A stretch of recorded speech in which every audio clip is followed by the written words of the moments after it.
우리가 일상생활에서 접하는 다양한 통계가 있습니다. 그런데 나오는 통계들에 우리가 현혹되기가 쉽습니다. 거기에 속지 않는 방법. 모든 통계는 기본적으로 바운더리 잡고 전략적으로 그렇죠. 접근해야 네. 되는 거예요. 모든 통계는 조작이라고 말하기는 그런데 편집이 들어간다 해야 되나? 그러니까 셀렉션 바이어스라는 말을 써요. 그러니까 조사하는 대상이 잘못 선택이 되는 경우죠. 여기서 이제 책에서 사례로 든 게 예일대학 졸업생의 연봉입니다. 현재 가치로 하면 거의 50만 달러에 해당하는 평균 소득을 올리는 걸로 조사를 해요. 이 응답을 한 사람들은 대부분 성공한 사람입니다. 응답하는 사람들이 한쪽으로 편향돼 있는 이제 그런 경우가 되는 거고요. 그 다음에 또 하나가 출판 편향이 있는데요. 이것도 셀렉션 바이어스의 대표적입니다. 우리가 어떤 이제 특히 의학 저널 같은 데 이게 많이 나오는데 뭐 무슨 신약이 어느 정도의 효과가 있었다.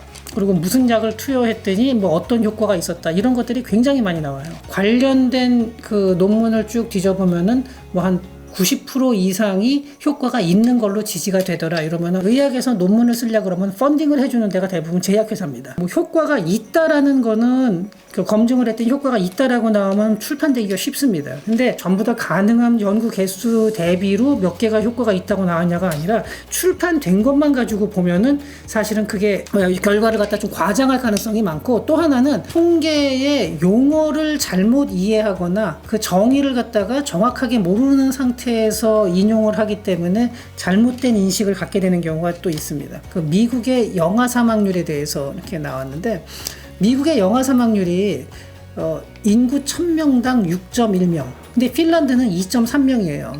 근데 미국도 상당히 소득이 높은 나라인데 핀란드에 한 3배 가까이 나오니까 이걸 보고서 사람들이 해석을 하는데, 임신해서 태어나기 전에 24주 전에 사망하는 경우는 영아 사망으로 칩니다. 자해하는 데 보면 17세에서 19세 사이를 보면은 미국에서 여성의 5분의 1이 자해 내지는 자살을 시도했다. 남자는 이렇게까지 안 되고 훨씬 적은데 여자는 이렇게 높다는 거예요. 그러니까 여기에 대해서 또 사회학자들이 뭐 이게 남녀 차별이고 뭐 그러니까 여성이 살기 힘든 사회네 막 이렇게 얘기를 했는데, 근데 여기서도 보면은 용어를 정확히 봐야 돼요. 이 자해라고 하는 거에 뭐가 있냐면은요.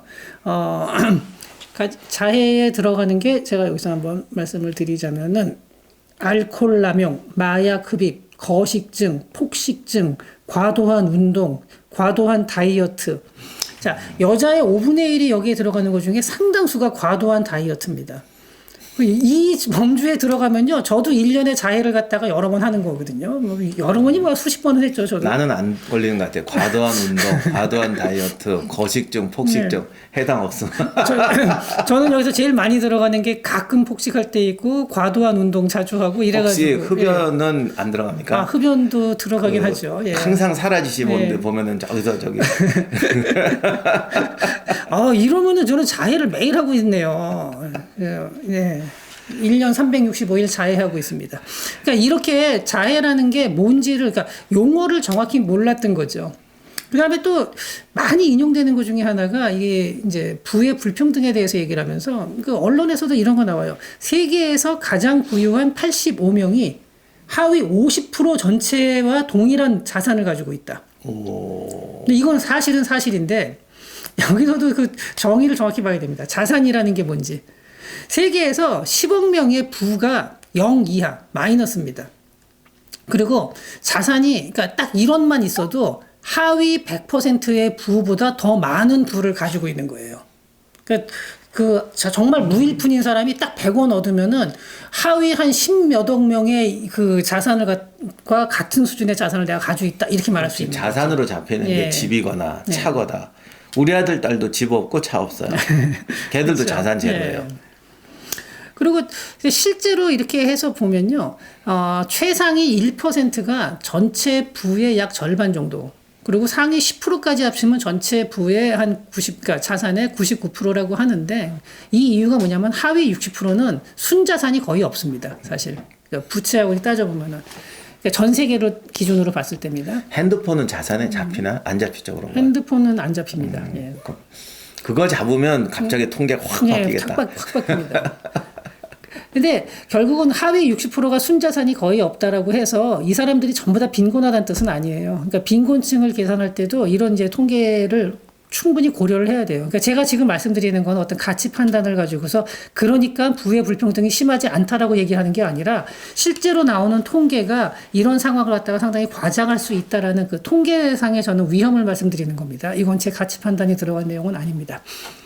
그리고 이제 빈곤이라는 게 우리나라에서도 보면 요새 가계 동향 조사, 그러니까 가구 통계죠. 그 가구 통계를 가지고서 요즘 들어서 이제 그 가구별로 소득 10분위 이렇게 나눠보면은 그 가구 간의 부의 격차가 늘어나는 걸로 나오는데 사실 여기에는 뭐 실제로 그런 면도 있을 수는 있는데 또 하나는 1인 가구가 증가하기 때문에 이런 결과가 나오기도 합니다.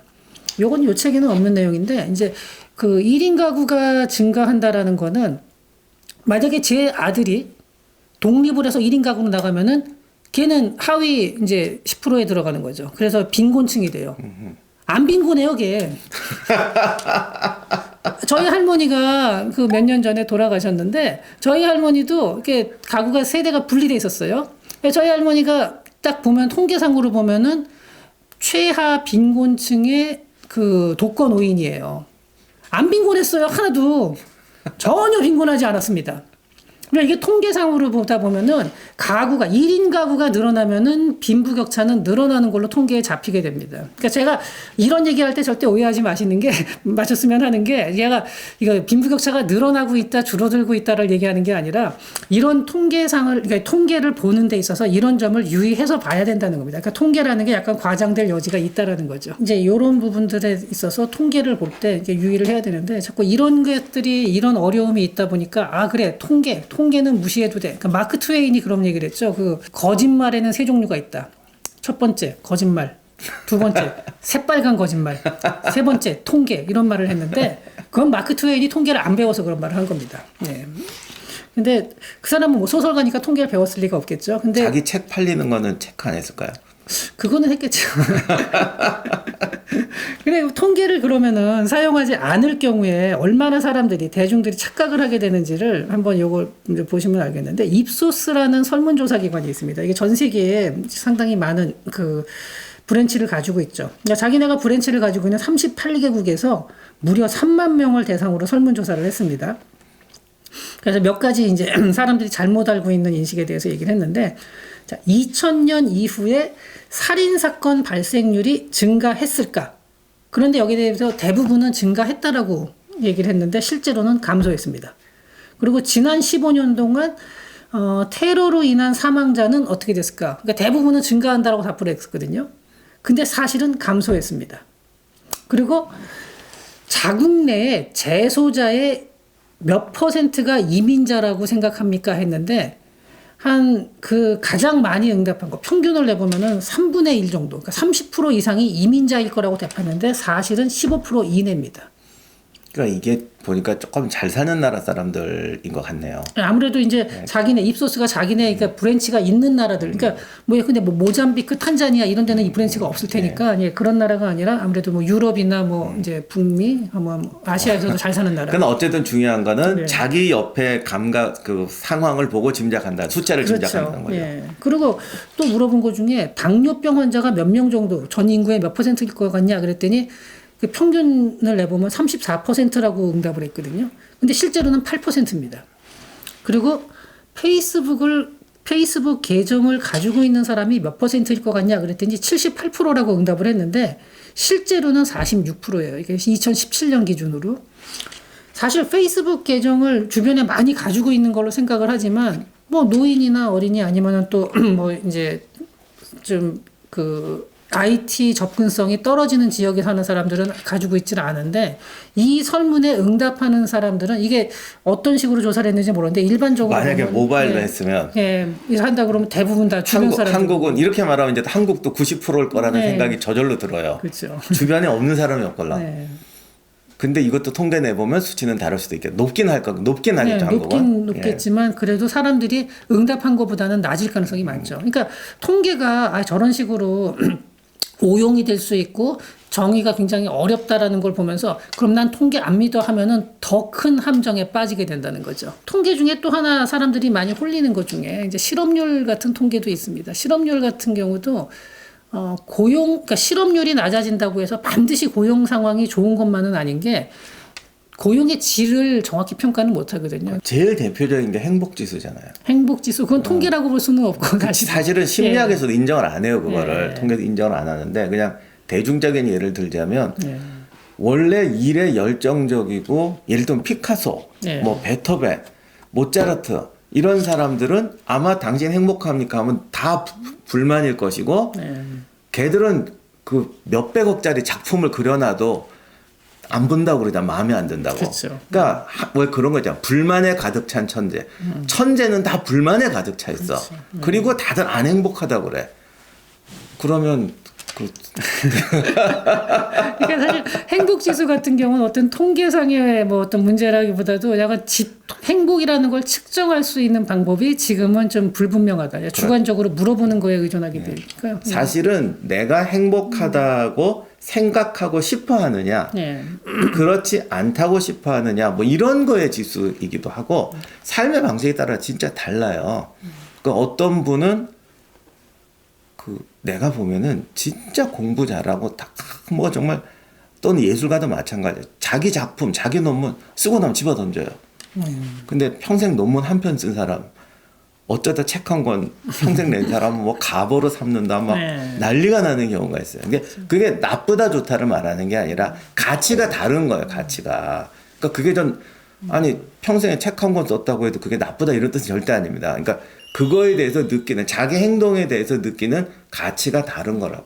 사실 정확히 통계라고는 할 수는 없지만 어쨌든 계량화해가지고 숫자로 나타내면 훨씬 더 사람들이 믿음을 갖는 경우가 많지만 그게 또 반드시 그 사실을 정확히 대변한다고 볼 수는 없는 거고 그렇다고 해서 그걸 무시하고 안 보면 아까 말씀드린 것처럼 페이스북 계정이라든지 이런 식으로 정말 엉뚱한 거를 그러니까 엉뚱한 답을 또 하게 됩니다. 그러니까 이게 그러면은 이러지도 못하고 저러지도 못하니까 어떤 생각을 하는 사람이 있으면은 그래 판단은 AI에게 맡기자 이런 AI. 식으로 얘기하는 사람들이 있어요.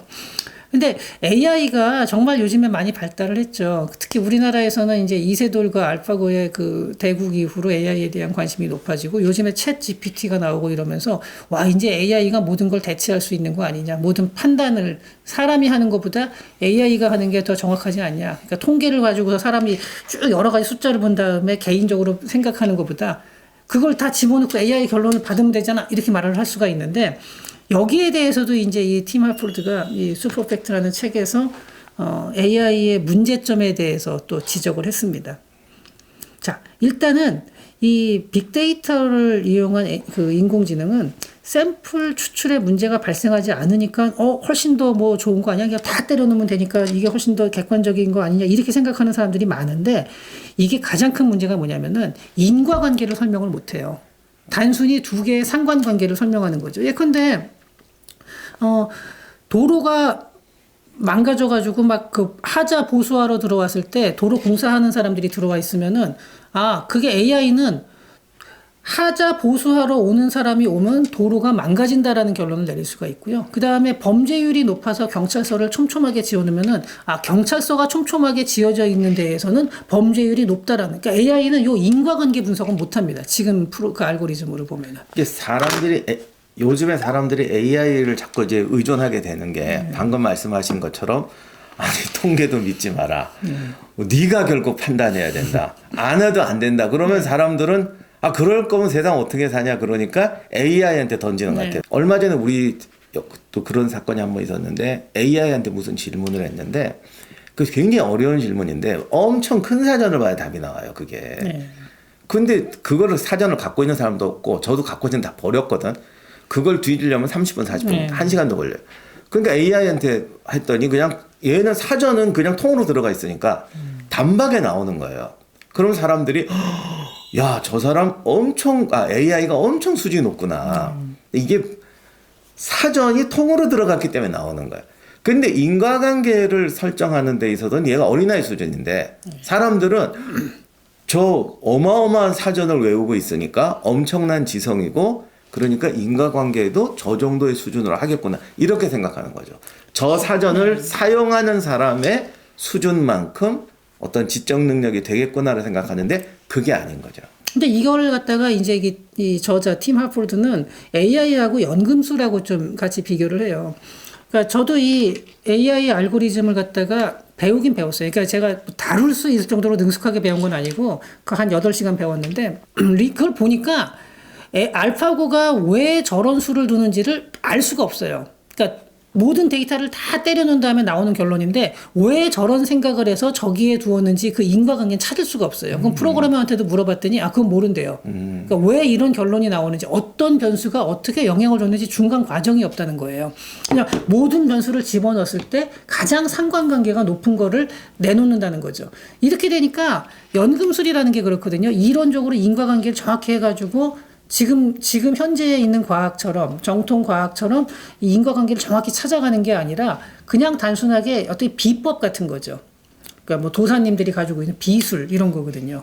그러니까 이러다 보니까 정식 과학으로 못 들어오고 유사 과학의 단계에 머물게 되는데 인공지능이라는 게 실용적으로 쓸모가 많음에도 불구하고 아직까지는 그 약간 유사과학의 형태, 연금술하고 비슷한 결론, 그 방식으로 결론을 내리고 있다라는 거예요. 근데 이걸 가지고서 판단을 맡긴다라는 건 상당히 위험하다는 거죠. 근데 이러면서 이게 데이터에 대해서 이렇게 보면은 사람들이 쭉 붙고 나면 그래서 통계를 믿으라는 거냐 말라는 어떻게 하라는 거냐 하는데 여기서 이제 저자의 결론은 이겁니다. 그러니까 통계를 볼 때 약간 부지런해져야 된다. 생각을 한 번 더 해야 된다는 거죠. 그러니까 뭐냐면은 어떤 통계가 나왔을 때 정확히 이 통계가 집계를 한 게 뭐냐 이건 다 설명이 나오거든요. 어디든지 보면요. 통계청에도 그렇고 나오면은 이 통계가 정확히 뭘 의미한다는 게 다 써 있어요. 그거 한 2줄만 읽으면 돼요. 왜? 화투판에서 타짜가 일반인은 속여도 타짜끼리 못 속이거든요. 그러니까 여기 타짜까지 될 건 아니더라도 거기서 조금만 더 주의 깊게 보면은 일단은 알 수가 있고요. 오히려 통계를 더 잘 활용하는 방법으로 아주 가장 좋은 예로 나이팅게일의 예를 들었어요. 정말로 나이팅게일은 통계를 잘 활용했던 사람이고 나이팅게일이 그 정말 잘했던 게 뭐냐면은 그 당시에 크림 전쟁이었죠. 네, 크리미아 전쟁. 네. 네. 그때 사실 그 전까지 보면은 그러니까 전장에서 직접 즉사하는 경우는 많지 않고 오히려 그거보다 더 많은 숫자는 부상을 당해서 호송해 왔는데 거기서 위생 문제로 뭐 2차 감염이라든지 아니면 치료가 안 된다든지 염증 같은 게 치료가 안 되고 특히 위생 문제가 굉장히 네, 중요했어요. 그러니까 사실 2차 감염으로 많이 죽어요. 근데 나이팅게일이 이제 그걸 파악을 한 거죠. 그러니까 그걸 파악해가지고 이게 제일 중요한 거다라고 인식을 한 것도 사실 상당히 머리가 그러니까 굉장히 관찰력이 좋은 사람이죠. 예. 분석력이 대단히 뛰어났던. 그러니까 사실은 뛰어난 행정가였어요. 리더고. 그러니까 그 통계하고 그 나이팅게일 관련 책도 봤는데 그 나라 그러니까 여러 나라 특히 대영 제국군이 가면은 이게 뭐 인도 사람도 오고 막 여기저기서 오잖아요. 그러면 약간씩 그 사람들의 체질이나 뭐 이런 게 좀 병 걸리는 것도 다르잖아요. 그런 것도 다 분석을 하더라고. 그러니까 과학적으로 아직 의학이 정확하게 설명을 못해도 데이터적으로 이제 분석을 하는 거죠. 그래서 뭐 인도군 병영은 이렇게 만들 뭐 이게 과학이 되게 잘하대 그런 거. 근데 진짜 통찰력이 있고 아주 생각하는 게 체계적이었던 사람이죠. 근데 이 사람이 또 잘했던 거는 그 전에도 영국 의회에다가 가서 이제 그 간호사들이 이 위생 문제를 해결하는데 예산을 써야 된다는 얘기를 했는데 이게 안 먹히는 거예요. 근데 나이팅게일이 했던 게 뭐냐면은 벤다이어그램을 만들어요. 도표를 만들어서 그걸 그림으로 만들어서 영국 국회에 들어가서 딱 해서 전장에서 직접 직사한 사람하고 그 다음에 2차 감염으로 죽은 사람 와서 이거 갖다가 딱 그래프로다가 이렇게 자기 뭐 여러 가지 이제 형태로 해가지고 보여줘서 시각화시켜 도표화시켜서 보여주니까 의원들이 딱 보고서 저거 정말 대단하네 그러면서 그 위생 관련된 예산을 투입하면서 그 2차 감염으로 인한 사망자를 상당히 많이 줄일 수 있었거든요. 빅토리아 여왕이 정말 좋아했는데 그 당시만 해도 좀 남녀 차별 좀이 아니라 많이 남녀 차별 사회니까 남자로 태어났으면 딱 장관 시켰으면 좋겠는데 특히 대영 제국은 그때 지구의 3분의 1을 하니까 외무부 장관 시키고 싶고 딱감이라고 그랬대요. 왜냐면 그 많은 나라의 그 영국 정책이 실패하는 게 여기서는 먹히는데 저기서는 안 먹히고 이것 때문에 미치려고 그러거든요. 한 사람이 20개국을 다뤄야 되니까. 그러니까 정말 저런 애가 있어야 되는데 그랬다고 그러더라고요. 그러니까 나이팅게일이 정말로 그 통계를 활용하는 데 있어서 그러니까 통계 활용을 잘해서 자신의 목적을 이뤄내고 또 인류 전체에도 그 기여를 한 아주 가장 대표적인 사례라고 볼 수 있고요. 근데 그 책에서 보면은 그게 나와요. 뭐 마지막 문장이 나이팅게일 제 중학교 때 책에서 뭐 나이팅게일은 사랑의 천사였다. 사랑의 천사 근데 나이팅게일은 사랑의 천사가 아니라 도표의 마술사였다. 이렇게 해야지 진짜로 그게 정말로 맞는 건데. 근데 어찌됐든 전 작가 나이팅게일이 훌륭한 분인 거는 맞습니다. 이제 전체적으로 이제 결론을 말씀드리자면은 이 책에서는 진짜 사람들의 선입견에 의해서 사회 현상, 그러니까 이해 왜곡을 풀 수 있는 수단으로서 통계의 중요성을 먼저 설명을 했고요. 그러면서 이제 이 숫자는 객관적이지만 그거를 사용하는 사람들이 숫자를 만들어내는 경우도 있다. 그리고 이게 일반 대중들이 그리고 자기 입맛에 맞는 통계만 받아들이는 경향이 있고요. 그다음에 통계가 어렵다라고는 생각, 딱딱하다는 생각 때문에 그냥 직관에만 의존하는 사람들이 있는데 그렇게 될 경우에는 아까 말한 다양한 오류들을 범할 수 있다.